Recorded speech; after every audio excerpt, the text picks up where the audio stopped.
네, 이번 주에도 여러 가지 변수가 우리를 기다리고 있는 상황입니다. 실적 많은 기업들이 발표를 하게 되고 관세와 관련된 노이즈는 여전히 또 시장의 뇌관이 될 수가 있겠죠. 하나하나 분석을 하면서 투자 전략 세워봅니다. 오늘 이 시간에 한국투자증권 투자전략팀장 모셨습니다. 김대준 팀장 나오셨습니다. 어서 오세요. 네, 안녕하세요. 네. 먼저 관세와 관련해서 미국과의 협상이 계속해서 이어질 텐데 여기에서 관전 포인트 혹은 우리가 예상을 해볼 수 있는 시나리오는 어떤 것들이 있을까요? 네, 일단 최악의 시나리오부터 좀 상정을 하고 네. 대응을 하는 게 좋을 것 같습니다.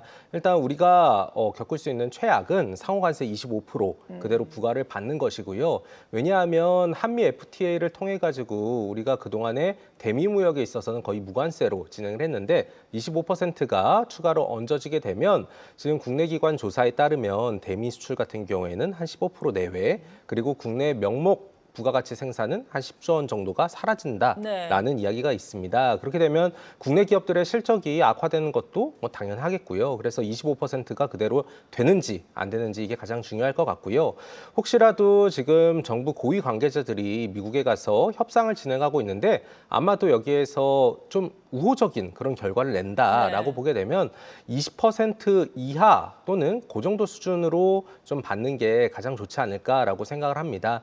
트럼프 대통령이 계속해서 언급하고 있는 보편 관세는 10%고요. 거기에서 조금 더 위쪽으로 가는 거는 사실 우리가 감수해야 될 부분인데, 근데 그 정도로 관세가 결정이 된다면 오히려 이제는 더 이상 이 불확실성에 끌려다닐 필요는 없고 사실 예전보다는 악화된 환경에서 다시 한번 적응해보자 이러면서 낙관론이 다시 일어날 수도 있겠습니다. 네, 최악의 시나리오는 지금처럼 상호관세 25% 이야기가 나오고 있는데 여기가 유지되는 경우 혹은 20% 이하가 나온다면 증시에는 긍정적일 것이다라고 말씀해 주셨습니다. 이 부분이야 뭐 뚜껑을 열어봐야 알 수 있는 부분이기 때문에 저희가 계속해서 뉴스를 빠르게 확인을 해드리겠고요. 그리고 앞서서 타이틀로 잡은 것이 달러화에 대한 원화 환율이 급격하게 오름세를 나타냈다. 그러니까 원화의 지금 절하율이 전 세계 통화에서 보자면 엔화 다음으로 이번 달에는 컸다 이런 얘기가 나오고 있는데 어떤 요인들이 구체적으로 있었을까요? 네, 일단 글로벌 달러화가 강했던 부분이 있고요. 그리고 한국의 원화 외에 다른 국가들 통화도 전반적으로 다 약했습니다. 그러니까 각국마다 개별 요인이 있긴 한데 한국은 특히 수출과 관련된 불확실성이 조금 더 크다 보니까 오히려 그 절하폭이 조금 더 커졌다라고 보시면 좋을 것 같습니다. 일단 뭐 외부 요인들이 계속해서 달러 강세를 자극을 하는데요. 달러 강세 같은 경우에는 미국 내에서 지금 스테이블 코인과 관련된 이슈가 굉장히 활발하게 논의가 되고 있는데 스테이블 코인은 일반적으로 달러화 시스템의 유지, 그래서 강달러를 추진하는 부분입니다. 또 최근에 지난주에 발표가 됐었죠. 뭐 미국의 물가라든지 소매 판매 이런 것들이 양호한 실적을 좀 내놓게 되면서 미국 경제가 나쁘지 않다. 그렇다면은 달러 가치도 올라갈 수 있다. 이런 전망이 덧붙여지면서 한국의 원화가 상대적으로 약한 흐름을 나타냈다라고 해석할 수 있을 것 같습니다. 네, 그렇군요. 그리고 미국 같은 경우에는 금리 인하와 관련된 노이즈가 계속해서 일어나고 있잖아요. 지금 뭐 7월이야 거의 90여 %의 확률로 금리 동결 가능성이 점쳐지고 있고 9월 같은 경우에는 약간 설왕설래하는 것 같아요. 동결이냐 인하냐. 지금 같은 경우에는 CME 패드워치 보니까 인하 쪽에 25bp 인하 쪽에 한 58% 정도로 높게 평가가 되고 있더라고요. 이 부분에 대해서는 어떻게 보고 계십니까? 네, 일단 선물 시장에서는 그런 수치가 나올 수 있긴 하지만요. 근데 이거를 갑작스럽게 인하하기에는 미국의 경기가 안 좋은 거는 아닙니다. 그러니까 트럼프 입장에서는 계속해서 본인들이 국채를 발행해야 되는 부분들, 이자 비용을 얼마만큼 줄일 수 있는가에 대한 부분, 이것 때문에 파월 의장을 계속해서 압박을 하고 있는데요. 근데 방금 전에 말씀드린 것처럼 미국의 소비자 물가가 6월 수치가 이번에 높게 나왔습니다. 전월 대비로도 0.3, 그리고 전년 동월 대비로는 뭐 2.7 이렇게 나왔고요. 뭐 지금 연준 내에서 다양한 의견이 있긴 한데 아무래도 이 파월 의장 후임으로 가장 거론이 되고 있는 크리스토퍼 월러 이사, 이분이 계속해서 7월 인하를 언급을 하고 있습니다. 또 트럼프의 뒷배가 있기 때문에 이 의견을 많이 반영하는 것으로 좀 추정이 되는데요. 근데 연준의 스탠스 자체가 한 명 또는 소수의 의견으로만 움직이는 게 아니라 결국에 이제 집단적으로 결정을 하는 그런 체제가 있기 때문에 미국의 경제 지표를 보게 되면 패드워치상 수치가 그렇게 나오긴 했지만 네. 실제로 뚜껑을 열어보면 동결이 될 가능성도 존재한다라고 생각을 합니다. 11월에도 동결될 가능성이 있다고 보시는 예, 거예요? 7월에 동결이 되고요. 7월. 9월 정도에 네. 인하가 9월, 될 수 9월. 있다. 네. 생각을 하고 있습니다. 네, 그렇군요. 그리고 파월 연준 의장 최근에 뭐 해임설도 나왔잖아요. 해프닝에 그치긴 했지만 이런 가운데 연설이 있는데 파월 연준 의장의 연설에서는 어떤 이야기들을 하게 될까요? 네, 일단 파월 의장 같은 경우에는 자기 이야기를 먼저 하게 될 네. 것이고요. 이 부분에 대해서 일정 부분 보호 발언을 할 가능성이 높습니다. 왜냐하면 이 대통령 행정부에서 연준 의장을 선임하고 해임하는 것은 법적으로 정해져 있고요.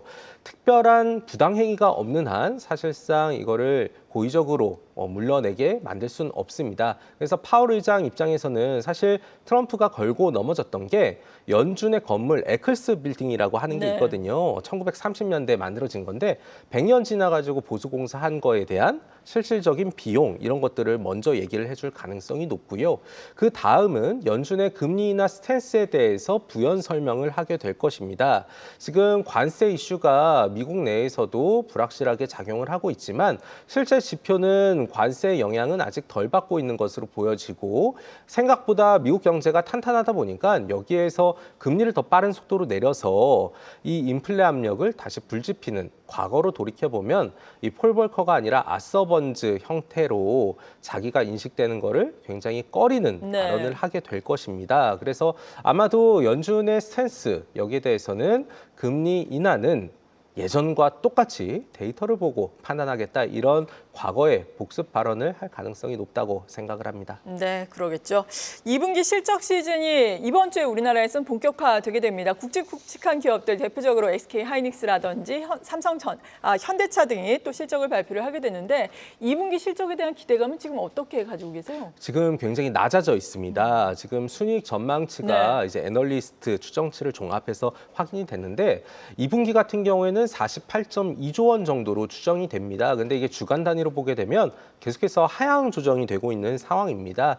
이유는 이렇죠. 이게 수출주가 좋아야 되는데 사실 수출 실적이 생각보다 약한 상황이었고 그리고 2분기 7월 넘어가기 전에 한국의 원달러 환율이 계속해서 하락하는 추이였기 때문에 이런 것들을 반영했을 때 달러 표시 수출이 원화로 바뀌어지고 그게 기업의 실적에는 부정적으로 작용했을 것이다라는 전망이 우세합니다. 그래서 지금 반도체라든지 자동차, 하드웨어 이런 것들이 전반적으로 이익이 다 빠지고 있는 추세고요.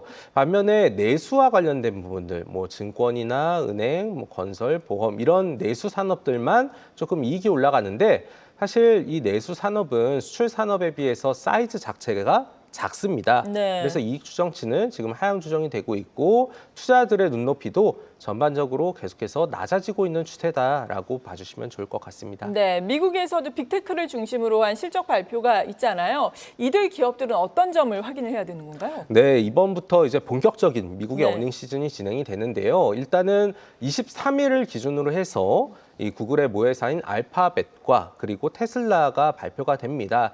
현재 두 기업들의 실적 전망은 굉장히 엇갈립니다. 왜냐하면 구글 같은 경우에는 EPS 뭐 이제 2.4달러 정도 예상이 되고 있는데 좀 올라갈 것으로 예상이 지금 되고 있는 상황이고요.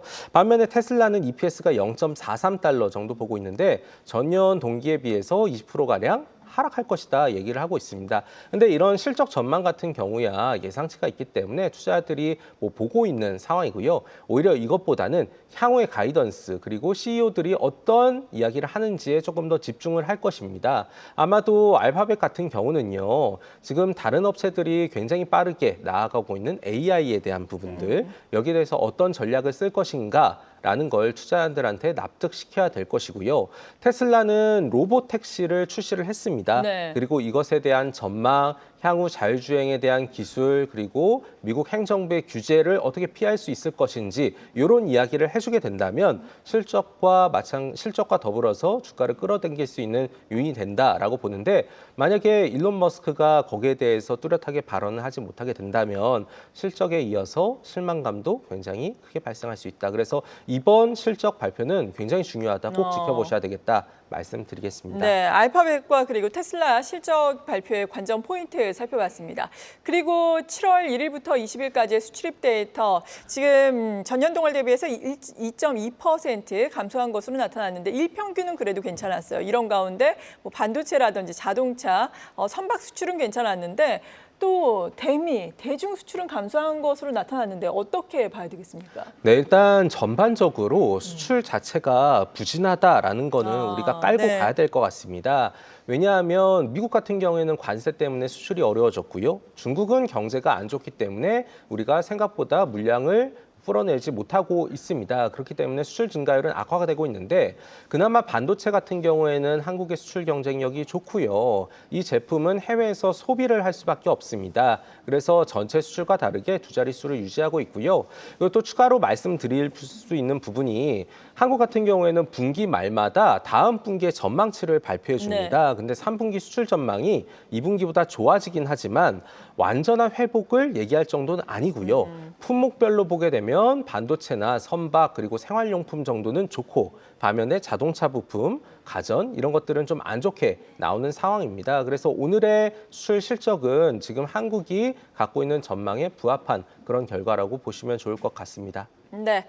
그리고 하반기 코스피 밴드 기존의 2,600에서 3,150에서 2,900에서 3,550으로 또 상향 조정을 한국투자증권에서 했더라고요. 네. 이 부분에 대해서 설명을 해주신다면요. 네, 일단 지수를 대폭 올렸습니다. 네. 그리고 이전 고점이 3,300 수준인데요. 그걸 넘어서서 3,550까지 확장을 했습니다.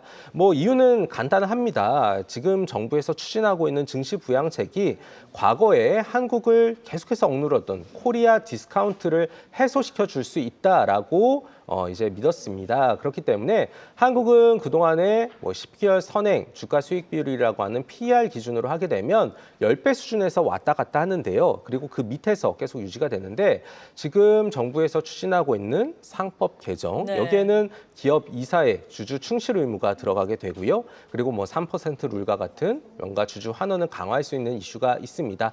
또 여기에다가 곧 좀 있으면은 세법 개정안이 나오게 될 텐데 그러겠죠. 배당 분리과세에 대한 부분들 그리고 또 자사주 소각에 대한 이슈들 이런 것들을 감안하게 되면 한국 시장이 부여받는 PER 배수가 더 올라갈 수 있다라고 생각을 합니다.